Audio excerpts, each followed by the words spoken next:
तो Jammu and Kashmir reservation amendment bill 2025 वाला आपके सामने सर्कुलेट हो रहा है, बट उसके पीछे की कहानी थोड़ी सी समझ लीजिए। जहां पर आप देख रहे हो, आपको बताया भी जा रहा है कि अब जो नया अगर ये बिल पास हो जाता तो होने क्या वाला है।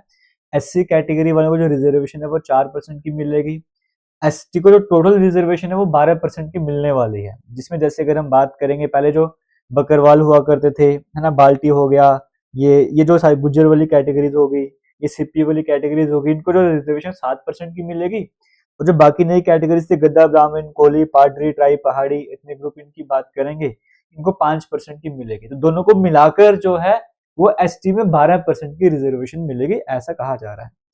फिर उसके बाद कहा जा रहा है कि ये जो बाकी कैटेगरीज हैं, social and educational backward classes, जिसमें अगर हम बात करेंगे, जैसे ओबीसी को 5% की मिलेगी, जैसे एएलसी या आईबी वालों को 1% की मिल जाएगी, फिर आरबीए वालों को 5% की मिलेगी। टोटल इन सभी को मिलके तो 11% की रिजर्वेशन दी जाएगी।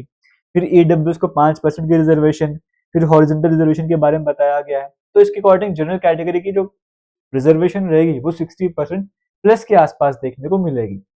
तो अब यहाँ पर एक बात को ध्यान देना होगा, ये जो जम्मू कश्मीर आप बिल देख रहे हो, amendment bill, reservation amendment bill 2025, ये जो है ओएमएसए के द्वारा जो है सामने लाया गया था, उनके एक्सपर्ट्स के द्वारा डिस्कशन करने के बाद इस बिल को तैयार करा गया था।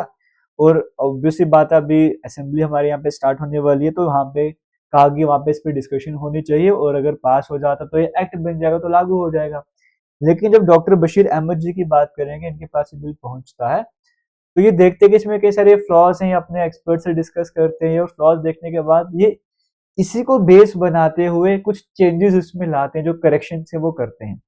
अब वो क्या करेक्शंस करी गई हैं, क्या इसमें क्या चेंजेस करे गए हैं, वो अभी क्लैरिटी सामने नहीं है। वो बिल अभी पेश करा जाएगा, वो जब आप लेजिस्लेटिव असेंबली में देखोगे तब आपको क्लियर कट समझ आ जाएगा कि वो क्या प्रपोज कर रहे हैं, और फिर क्या वो पास होगा या नहीं होगा, वो बात की बात है, लेकिन इस पर बेस्ड है। अब क्या एग्जैक्टली जो नंबर्स यहाँ पे शेयर करे गए, इनको यूज करा गया है या चेंज करा गया परसेंटेज को, आने वाला समय आपको बताएगा। लेकिन इतना कंसेप्ट क्लियर है कि अभी जो ये असेंबली स्टार्ट होने जा रही है, इस असेंबली में आपको जरूर जम्मू कश्मीर रिजर्वेशन की अगर हम बात करेंगे, जो अमेंडमेंट की बात कर रहे हो, ये बिल आपको जरूर देखने को मिलेगा। कुछ चेंजेस होंगे, वो माइनर चेंजेस हो सकते हैं, जो फ्लॉज इनको करेक्ट करने का काम करा होगा। अब वो फिर से बता रहा हूँ, रिपीट करूँ, एग्जैक्टली ये हम बोलेंगे नहीं होने वाला है, चेंजेस के साथ वो आने वाला है। तो आपको बस अब बड़ा कम समय रह गया, थोड़ा सा वेट करना होगा, आपको सारे अपडेट क्लियर कट सामने आ जाएंगे। और फिर वो उसके बाद सिर्फ ये नहीं कि बिल आ जाएगा, सिंपल सी बात, आपको पता है बिल आने से वो कानून नहीं बन जाता है। उस बिल को पहले पास करवाना पड़ेगा, जब वो असेंबली में पास होगा, अगर सभी सहमति से, वोटिंग से अगर वो पास हो जाता, तो फिर वो एक्ट बनाया जाएगा। तो वो पास होना बड़ा जरूरी बन जाएगा उसका। अगर जो भी चेंजेस करे जाएंगे वो सबको सही लगेंगे। तो मैं ये बताने कंसेप्ट आपको बताने की कोशिश कर रहा हूँ कि आप जो आज सुबह से देख रहे हो, या मुझे शेयर कर रहे हो, बाकी लोगों को आप शेयर फॉरवर्ड वगैरह कर रहे हो, तो इसको इतना समझ लीजिए कि एग्जैक्टली ये सब कुछ वहां पर नहीं होने वाला है, क्योंकि कहा गया कई सारे फ्लॉज हैं, कमियां हैं, उन्हें दूर करके तो एक नया बिल बनाया गया है। उस बिल को हमने टेबल करना है असेंबली में, और उसके बाद उस पर डिस्कशन वगैरह होनी है।